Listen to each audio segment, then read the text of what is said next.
Everyone. Hey, today I have the great privilege of introducing our speaker. She is the worship leader at the Lutheran Church in Kingsburg. She also is on our ministry team at the Landing Student Recovery, does our music there and helps with our share groups. I love this young lady, and she's going to share her story with us. Please welcome Amanda Hammett.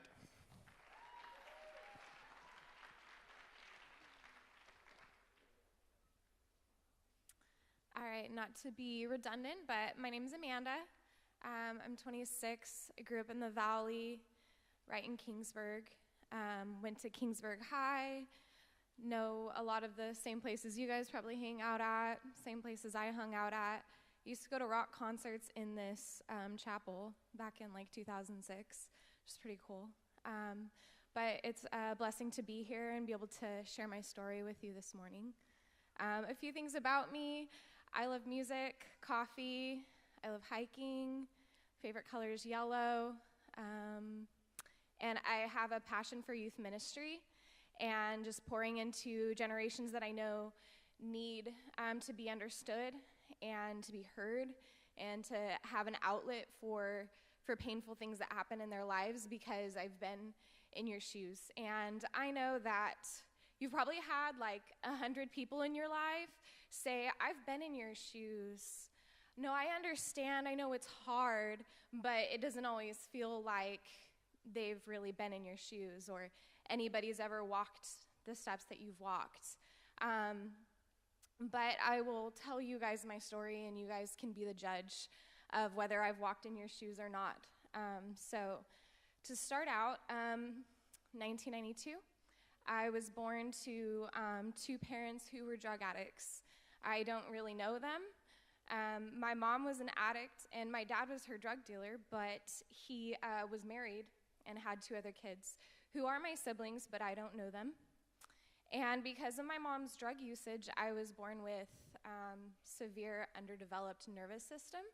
And also with drugs in my system. So the first week of my life I spent withdrawing, coddled in blankets so that I wouldn't have a violent seizure and snap my neck. And the doctors that when you're born, they go through and they do a check to make sure that you're healthy or there's nothing wrong with you. They told my parents and my grandparents that I would never walk or talk. And if I was able to get out of bed like I wasn't a total vegetable, that I would live with severe mental retardation and I would never be normal. And it's kind of embarrassing to say, even at 26, being out of high school, saying, oh, I was mentally retarded at one point in my life, because I guess like our worldly pride takes control of us sometimes, and we forget that there's glory in being used as God's instrument. But my story didn't end there.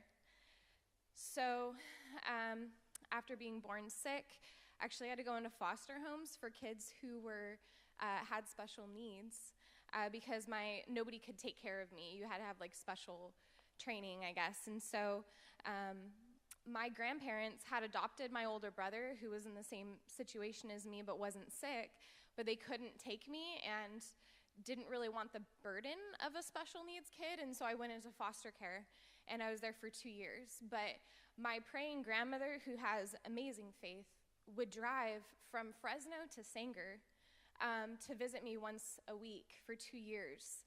And one day she got a call from my foster parents, and they said, I think you need to come and visit.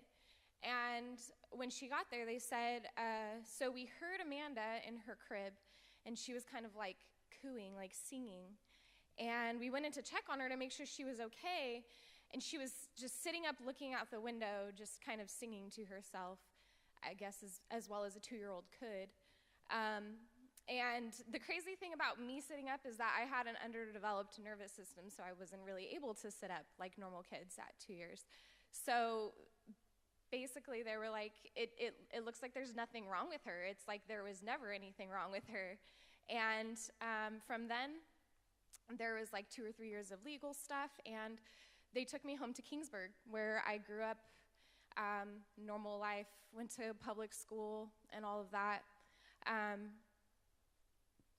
and life was pretty normal. My mom would take me places, and she would always use me as like this testament to God's power and God's deliverance. Like, this is our miracle child. This is what happened to her, and she's walking and talking for God's glory, and she loves music, and the first thing she did was sing. And so she sings her little heart out, and that's true. I was the lead in all the plays. I was the star student. I got all those solos in choir.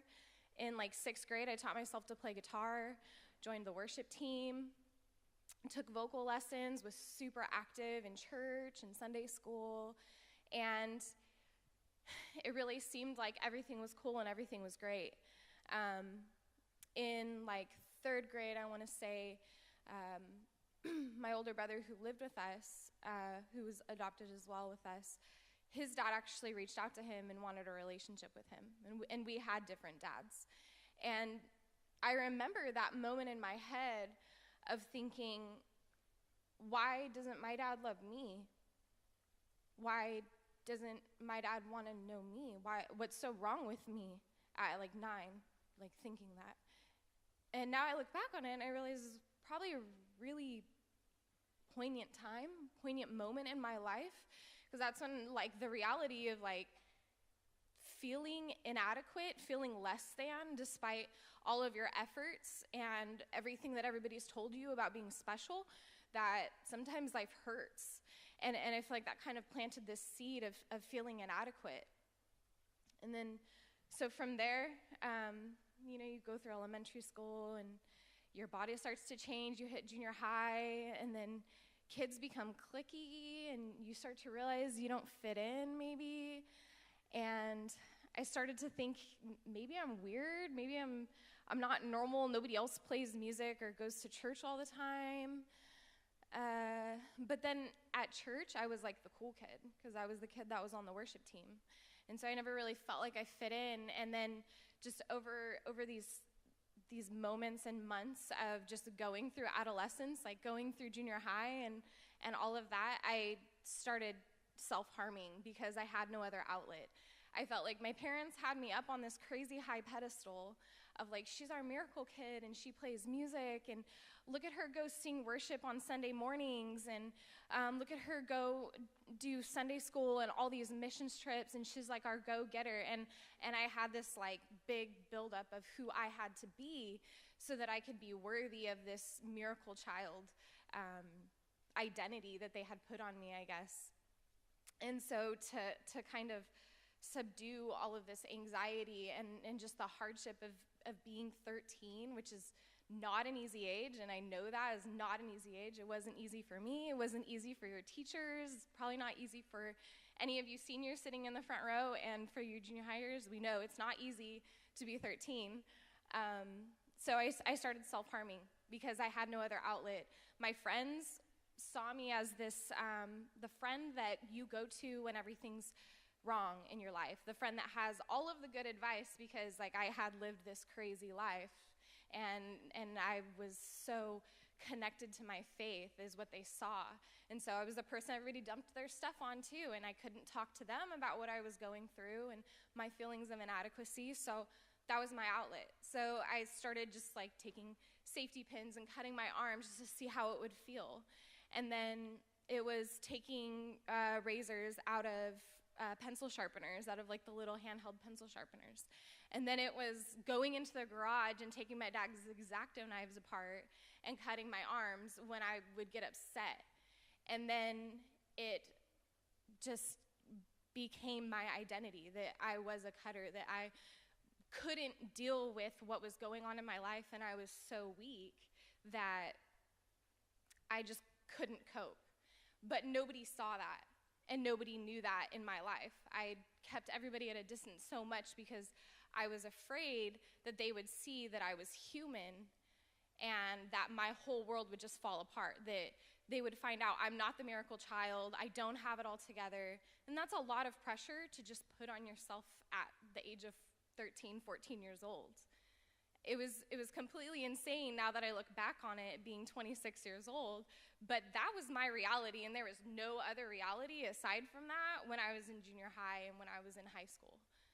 And so as time progressed and I got deeper and deeper into what eventually became an addiction and this really terrible act of self-loathing, I started cutting my legs and my stomach because people were asking, why are you wearing sweaters in the summer? And I couldn't really give an excuse, so then I just got better at hiding it. And then eventually, one of the teachers found out, saw something, I don't know how, and they told a principal, and my principal called me in and was like, hey, we're concerned about you. What's going on? You don't seem like yourself. Your grades are kind of slipping. We noticed you're missing classes. And I was like, it's just, I'm having a hard time. I don't have all of my friends around anymore, and I'm okay. It's just, a bad season. And she was like, well, we heard that you're harming yourself, and we have to step in if we think that this could be serious and you could end your life. And at the time, I wasn't at a place that I wanted to end my life, but I told her, yeah, I'm self-harming. And I was just like, please don't tell my parents, because that was the one thing I dreaded. I don't want them to know that I'm a failure. That was my whole view of it, is that I'm a failure for doing this. And I felt like a failure, but then I would just hurt myself more because of that shame and that guilt. It was such a vicious cycle. But she told my parents, because that's what is her responsibility to do, is to keep me from hurting myself. And they were completely floored by it, and they grounded me. That was their solution, was to ground me and say, oh, well, it must be something else going on. And they just got really, really strict with me, and wouldn't let me do anything besides go to church and go to therapy, which was actually required because the school had found out. And if my parents didn't put me through therapy, then I could get taken away from them legally. And so those were my two outlets, was therapy and church. And that was around the time that I started singing worship at church, really every week singing worship. And I would get up on the stage, and that was the one time that I would just feel everything just wash away. I would just sing my little heart out and get all of that pain and angst out, and it was just such a big release for me. And still to this day, worship is such a big release for me, but back then it was the only outlet I had.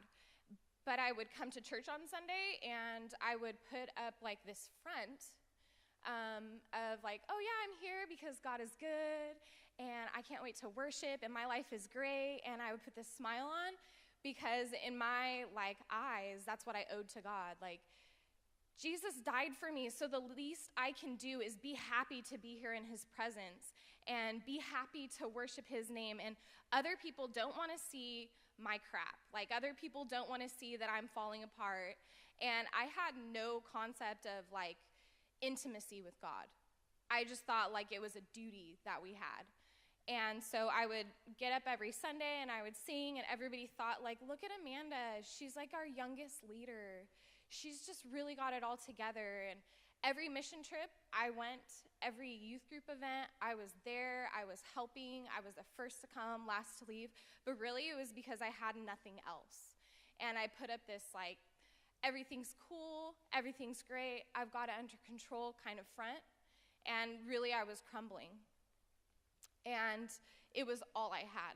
And so I remember one point where my parents thought I was good and I was great. And I was taking my antidepressants, and I was real numb. And something happened, and I just locked myself in my room and turned up my music. And my mom's knocking on my door, are you okay in there? I'm yeah, leave me alone. And I was hurting myself. I was self-harming. And my mom came in the room, and she saw me, and she saw blood dripping from my arms. This was serious, right? And she drags me from my arm into the kitchen, and she grabs my dad, and she's look at your daughter. She's a freak. Look at her. And I just have never felt so ashamed, like so dirty. It's still really stings to like relive that moment.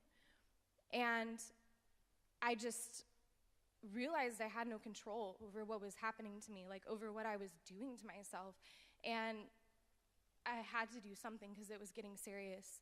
And from there, it wasn't like, oh, I went in my room and I prayed to God and he delivered me and everything was great.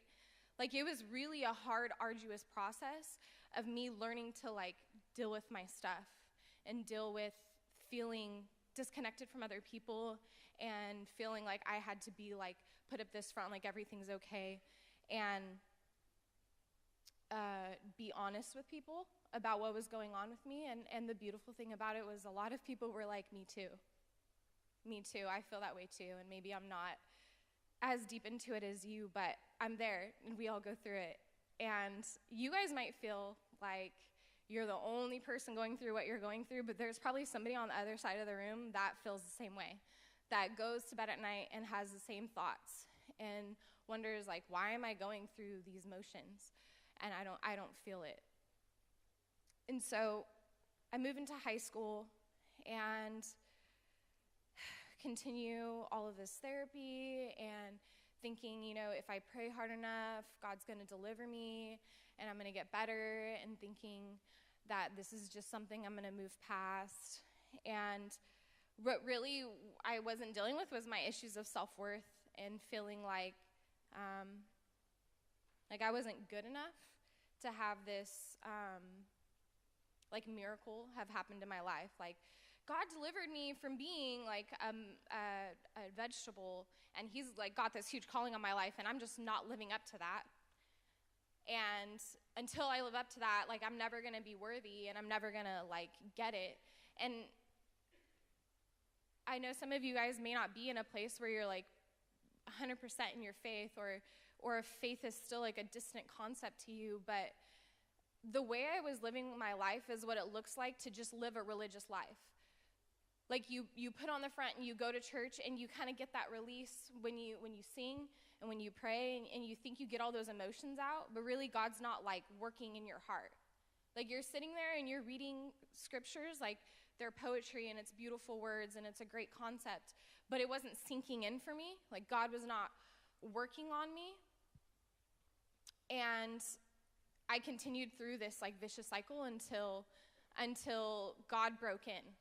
And he was like, I'm not content with just having you stand on a stage and sing my name and worship me, but not truly know me. And he kept pursuing and pursuing and pushing. And so, like, fast forward through high school and more terrible choices, and I'm 20 years old, and our youth pastor at my church gives like a 6 weeks notice, like, I'm out. And he's our worship leader and our full-time youth pastor. So our youth ministry is about to disappear, and nobody's there to lead worship, but I was a worship intern. And so they're like, well, maybe this little 20-year-old girl can do it. And I'm like, this is my chance to shine. This is what God created me for. This is why God healed me. I'm ready to do it. And I thought that was going to be what I was called for, but I also stepped in as a part-time volunteer youth minister. And so our first night, we decide, okay, Thursday nights, we'll open the doors, we'll see who comes, and see what God does. 4 kids show up. None of them know each other, none of them know us. And we do a little activity. And we say a prayer, and everyone's like, oh, this was so nice. The next week, we got 6 kids. Next week, we got 15. Like 2 months into it, there's 20, 25 kids meeting in our church basement. None of us have any ministry training. I went to youth group. That's about the extent of it. And God just continues to provide. But what was actually beautiful about this group is that they're not like your regular youth group kids. Like, I'm sure you guys are involved in church, some of you, and you have like the kids that come from like a great home and their whole family's involved, and like they probably sing on the worship team, or like their dad's like the assistant pastor or something, and they were baptized at like age 4 and really have like a strong faith. Like, none of these kids were those kids. These kids were like the kids that didn't even read the Bible, that you would not expect to ever like want to be a part of a group.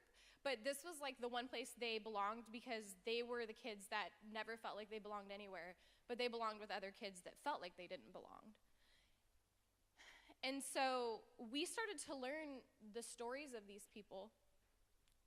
One of the kids' dads was murdered in the beginning of the year. Another girl, we found out, had ran away from Bakersfield to live with her cousin because her parents were drug addicts.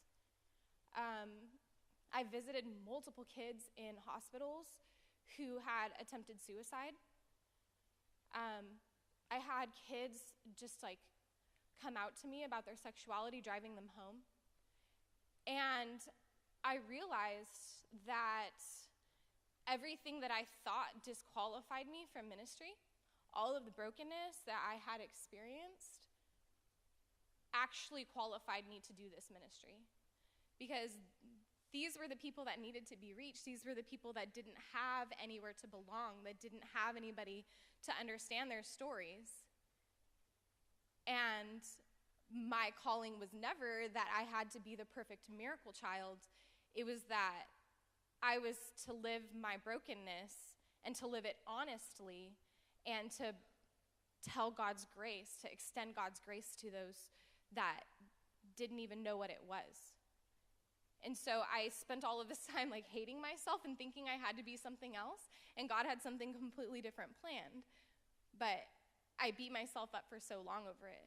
And so I've just a short scripture that I wanted to share with you guys from Ecclesiastes. And it says, really, he has made everything beautiful in his time, is the highlight of it. But also he put eternity into a man's heart, so that we think that what's in front of us right now is our reality. But our story will echo on into further things. We get so wrapped up in what's in front of us and thinking that we have to be whatever it is that we have to be. But God makes everything beautiful in its time. And so your story may feel really painful. You may feel like you're not who you want to be or who you're supposed to be. Or you may be acting like you're who you're supposed to be and you're crumbling inside. But as somebody who was on the other side now, who was holding on for dear life to every ounce of hope, just holding on, I can tell you it's worth holding on. Because you may meet somebody in 5 years in Costa Rica or New York City or in the Starbucks in Reedley that needs to know your story, that will be impacted by what you've walked through. And nobody can tell that story but you. But don't harm yourself and don't separate yourself from God because you're ashamed of what's happened or because of the pain that you've endured in life, because you're only hurting yourself. I spent so much time hurting myself, thinking that I had to be something that I wasn't, that I never was going to be. I was never going to be like the perfect worship leader. I was never going to be Carrie Job or one of the girls from Bethel or Hillsong. That was never my calling. That's what I thought God wanted me to be. But really, he wanted me to be in Kingsburg ministering to kids who had nowhere to be and had no place to belong. And so I encourage you guys to hold on today. And again, people have probably said, I've been in your shoes. And I hope that you truly believe it when I say, I've been in your shoes. I've felt like I didn't belong. I felt like nobody wanted me, like people were better off without me, like I wasn't good enough, like nothing I do will matter. Like there's always somebody that's going to be better than me. Like the pain is never going to end. The light's never going to come on. But I'm here today to tell you that there is a light in the darkness, whatever the darkness is that you're enduring, whatever question it is that you're asking over and over and over, that there is light at the end of the tunnel, and that it is worth it to hold on. That God will make it all beautiful in the end. So thank you for your time.